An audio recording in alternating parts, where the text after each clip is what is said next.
बिस्मिल्लाहिर्रहमानिर्रहीम इय्याका नअबुदु व इय्याका नस्तईन। This is the part 2 of burn injury of general surgery.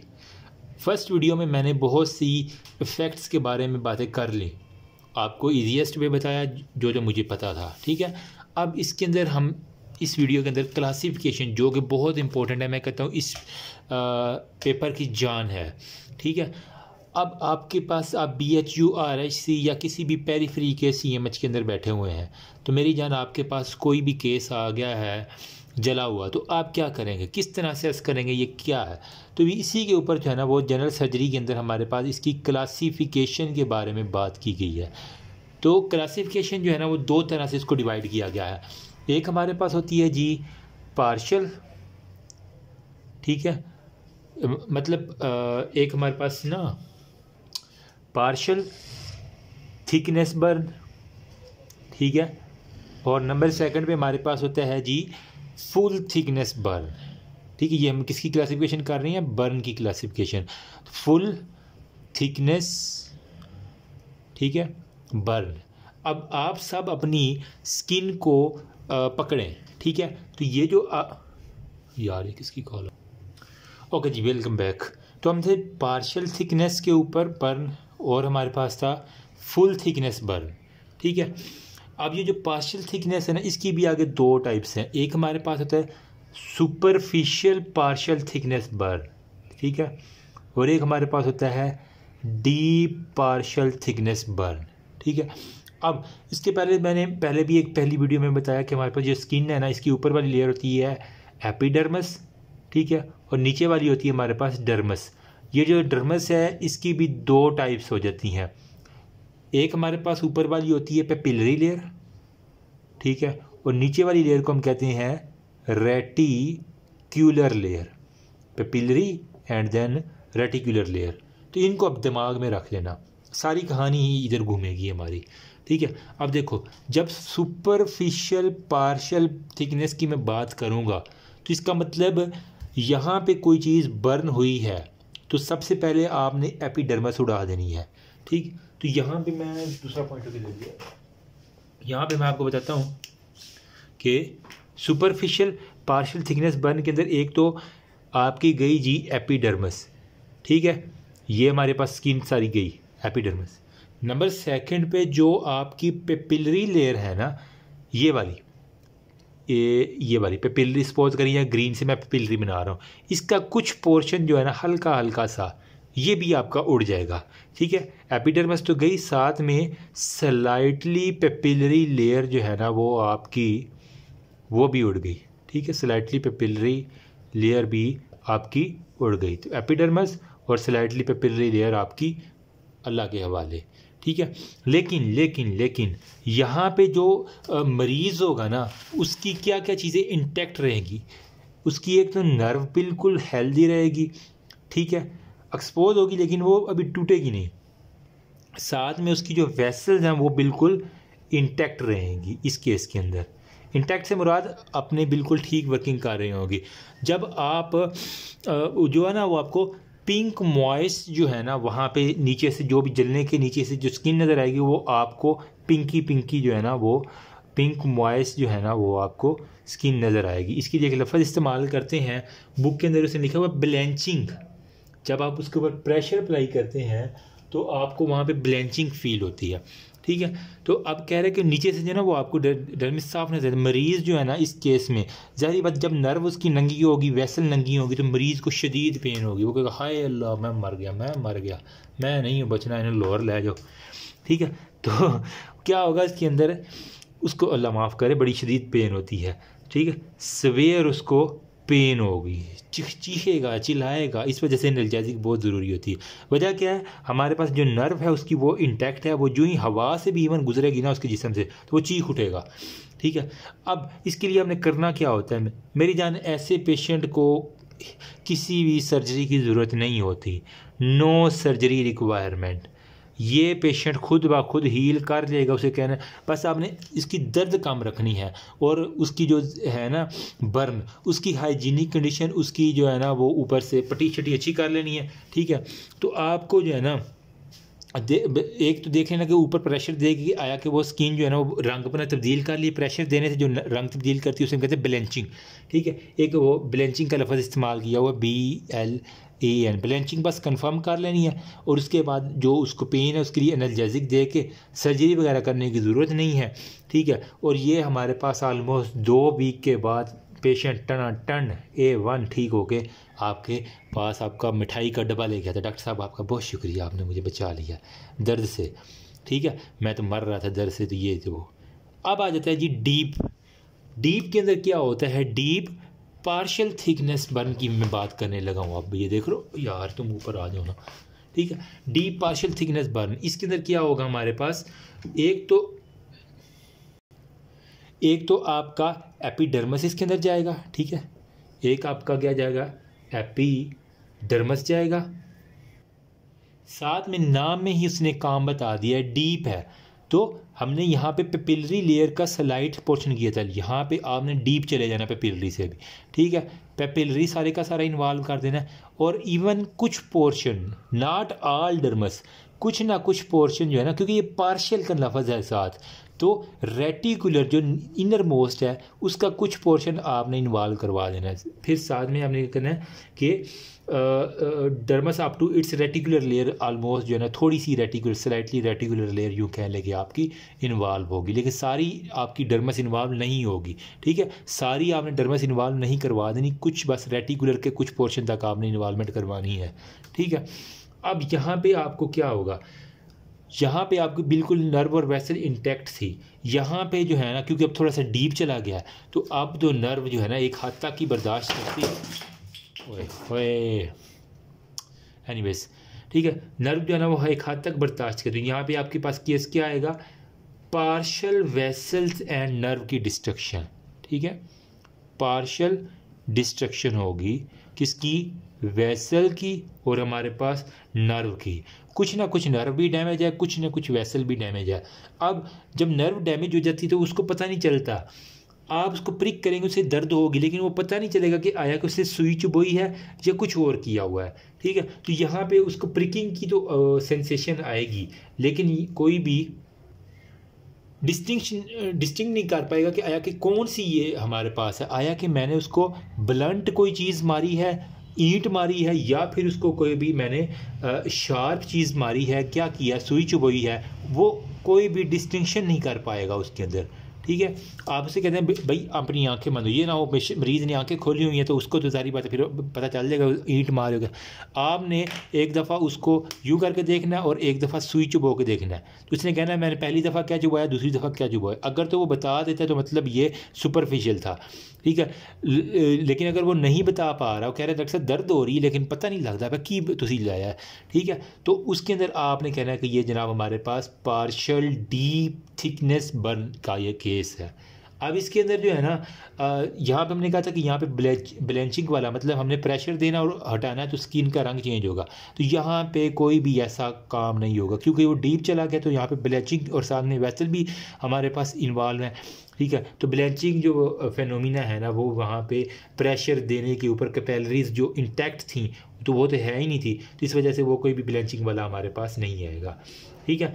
यहाँ पे हमारे पास पिन प्रिक जो है ना वो हमारे पास कहता है कि नॉर्मल होगी, यहाँ पे पिन प्रिक आपको नॉर्मल नहीं मिल जाएगी। ये मैं डिफरेंस बता रहा हूँ आपको जो कि इम्पोर्टेंट है सारे के सारे, ठीक है।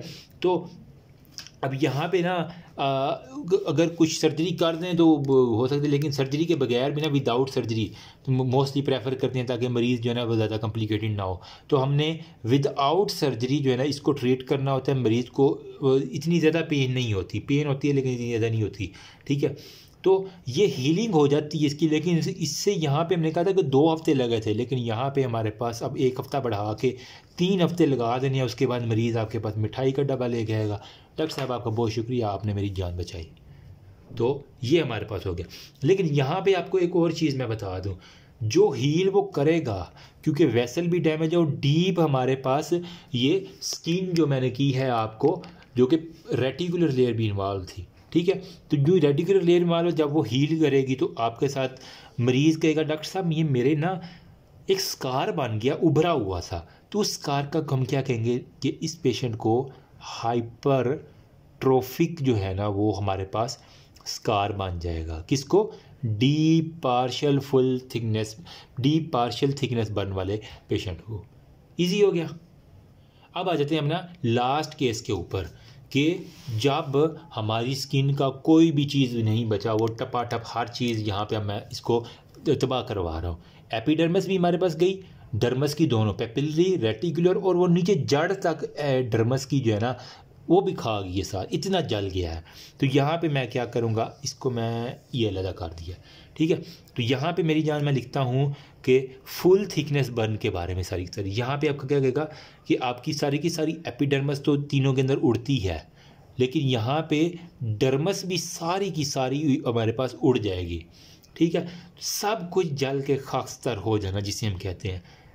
अब क्योंकि नीचे वाली लेयर के अंदर वेसल भी थी, वो नर्व भी थी, वो भी जल गई, तो हमारे पास ना रहेगा बांस, ना बजेगी बांसुरी, ना कोई नर्व रही, तो वो पेशेंट को पेन भी नहीं होगी।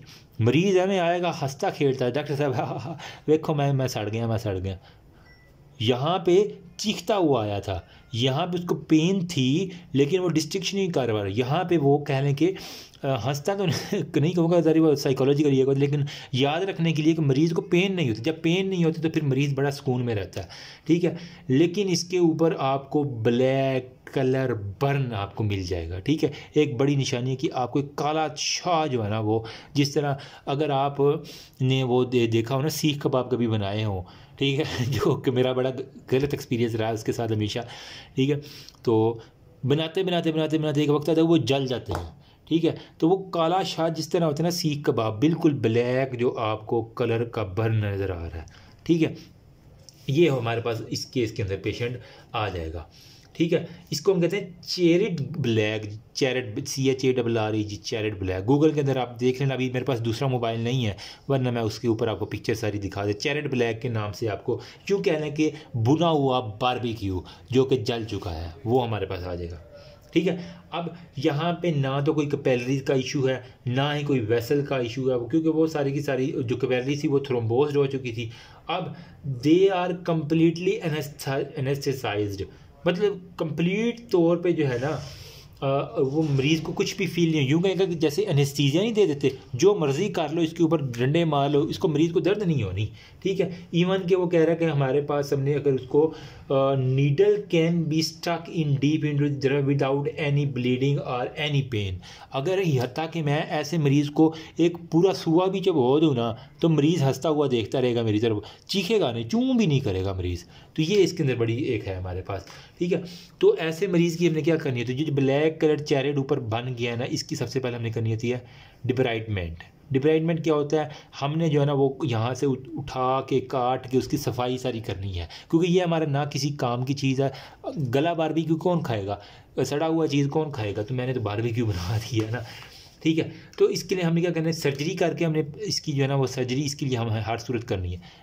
रिमेंबर, ना इसमें हमने सर्जरी की ना इसमें सर्जरी की, इसके लिए हमने 2 हफ्ते के बाद मिठाई खिलाई डॉक्टर को, इसमें हमने 3 हफ्ते के बाद मिठाई खिलाई। अब यहाँ पे डॉक्टर के पास जब आया तो फ़ौरन सर्जरी के अंदर उसको OT के अंदर ले जाओ, ठीक है। और वहाँ पे जो भी टिश्यू है जो ब्लैक कलर इन्फेक्शियस, क्योंकि सारी बात अब एक एज अ फॉरेन बॉडी अब वो रह गया ना, तो उसको आपने मुकम्मल तौर पर रिमूव करना है। और उसके ऊपर जो है ना वो स्किन का जो है ना वो सोना सा ग्राफ्ट एक लगा देना। वो स्किन का ग्राफ्ट कहीं से भी ले लो, जो कि एरिया है टांग से लो या फिर जो भी एक्सेसरी चीज़ है ना वो उसके अंदर हम नहीं जाते, तो वो आपने ग्राफ्ट लेके यूँ करके चिपका देना है, ठीक है। तो ये हमारे पास क्लासिफिकेशन हो गई है। अब वो कहता है कि अगर आपके पास कोई आम बंदा आ गया है, ठीक है, तो अब आप किस तरह एक्सप्लेन करेंगे कि ये कितना सवेयर बर्न हुआ है। सपोज एक नॉन मेडिकल आ गया, आपका जो है ना HOD आ गया, तो वो कहता है जी डॉक्टर साहब आप बर्न एरिया में बैठे हुए हैं, ठीक है, कैप्टन साहब बताएं आप जी कि कितना जो है ना वो बर्न एरिया हुआ। तो जनाब अब कैप्टन साहब को पता ही नहीं है कि कितना बताना, तो बताने का तरीका मैं बता देता हूँ। वो कहता है कि मेजर डिटर्मिनेंट्स कितनी है severity of any burn injury, किसी भी बर्न इंजरी की सेवेरिटी बताने के लिए, ठीक है, बर्न की सेवेरिटी बताने के लिए वो कह रहा है हमारे पास क्या क्या डिटर्मिनेंट्स हैं। नंबर 1 पे वो कह रहा है कि परसेंटेज ऑफ TBS से, आपने एक तो उसकी परसेंटेज जो है ना वो TBS से क्या है, टोटल बॉडी सरफेस एरिया कितना जल चुका है, ये आपने एक तो डिटरमाइन करना है। इसके लिए मुख्तलिफ आगे आ रहे हैं, मैं बताता हूँ। ठीक है। नंबर सेकंड पे आपने प्रेजेंस ऑफ इनहेलेशन इंजरी, उसने जो इनहेल किया है, आया कि वो बोल पा रहा है, उसकी आवाज़ तो चेंज नहीं हुई, तो इनहेलेशन सांस वाली नाली के अंदर कितनी इंजरी हुई है, ये भी सेवेरिटी को डिपेंड करती है, बताती है।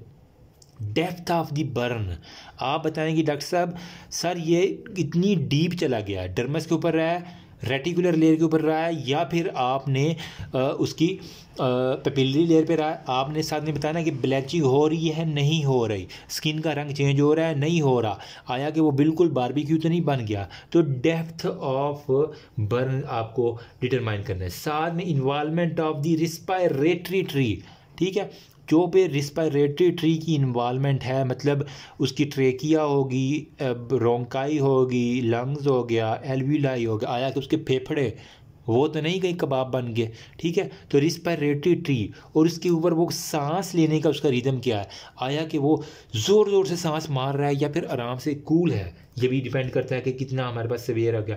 साथ में सर्कमफ्रेंशियल बर्न होता है, और हमारे पास जो पेशेंट है उसकी एज बड़ा मैटर करती है। एक्सट्रीम एज, या अगर बहुत छोटा बच्चा हो या बहुत बूढ़ा हो, ठीक है, वो जल जाए तो हमारे लिए कान हमारे खड़े हो जाने चाहिए कि यार ये रिकवरी इसकी स्लो होगी, क्योंकि ये अभी बच्चा है, बर्दाश्त भी नहीं कर पाएगा, ये बहुत बूढ़ा है, इसकी हीलिंग प्रोसेस बहुत स्लो है, तो मैं कैसे इसको कवर करूँगा। तो ये भी हमारे पास डिपेंड करती है कि सिवियरिटी जो है ना वो कितनी ज़्यादा है, क्योंकि बूढ़े और बच्चों के अंदर सिवियरिटी का लेवल डिफरेंट हो जाता है, ठीक है। और वो कह रहा है कि यहाँ पे अगर हमने मोर्टेलिटी को डिस्कस करना है तो इसके लिए उसने एक दिया हुआ है, वो कह रहा है मोर्टेलिटी डायरेक्टली रिलेट है साइज़ ऑफ द बर्न के ऊपर, ठीक है, साइज़ और एज इसके ऊपर जो है ना वो हमारे पास होता है, ठीक है। तो मोर्टेलिटी जो है ना वो एक तो हमारे पास साइज़ के ऊपर है, साथ में वो कह रहा है हमारे पास एज के ऊपर डिपेंड करता है। तो इसके लिए उसने मोर्टेलिटी का फार्मूला लिखा हुआ है, percentage of body surface area, कितना बॉडी सरफेस एरिया डैमेज हुआ है, ठीक है, प्लस आपने उसके अंदर एज को जमा कर देना है, ठीक है, और आपने इसको उधर डिवाइड कर देना है 100 के ऊपर, तो आपको उसका मोर्टेलिटी जो है ना वो पता चल जाएगा कि कितना उसका रेट चल रहा है। तो वो इस हिसाब से, तो ये एक आपने फार्मूला याद रखना मोर्टेलिटी का, नंबर 1 फार्मूला अभी इस चैप्टर के अंदर ये आ गया है, ठीक है। अब नेक्स्ट जो है ना, क्योंकि वीडियो लंबी हो गई, मैं कह रहा हूँ कि नेट अभी तक बहाल नहीं हो रहा ठीक, तो मुझे बर्न सेंटर रेफरल क्राइटेरिया, आप कैप्टन साहब बैठे हुए हैं अपने बर्न सेंटर के अंदर, तो या फिर मेजर कोई बैठा हुआ, तो कब आपने किसी भी पेरिफेरी इलाके में अगर आप हैं तो वहाँ से आपने CMH की तरफ रेफ़र करना है, आपने उसको जिनाह हॉस्पिटल की तरफ रेफ़र करना है, आपने उसको शिफा इंटरनेशनल की तरफ रेफ़र करना है, या उससे आपने किसी भी बर्न सेंटर के कब रेफ़र करना है, तो वो हम नेक्स्ट वीडियो में डिस्कस करते हैं। वी आर वेरी कर आप know you can ask me. और एंड पे जो कहते हैं कि वो स्क्रीनशॉट देते, तो मैं इसका, तो जिसने जो है ना वो मारना है स्क्रीनशॉट, यहाँ से मार लो, कोशिश कर रहा हूँ कि पूरे बाइट बोर्ड को जो है ना वो मैं भर दिया करूँ, लेकिन अब मजबूरी है। तो थैंक यू सो मच, दुआओं में याद रखना। अगर मुझसे कोई गलती हुई है, you are always welcome, comment section नीचे ओपन है, उसके अंदर अपनी राय दे सकती हैं। नेक्स्ट हमारा है बर्न सेंटर रेफरल क्राइटेरिया, वो देख लेना। Thank you.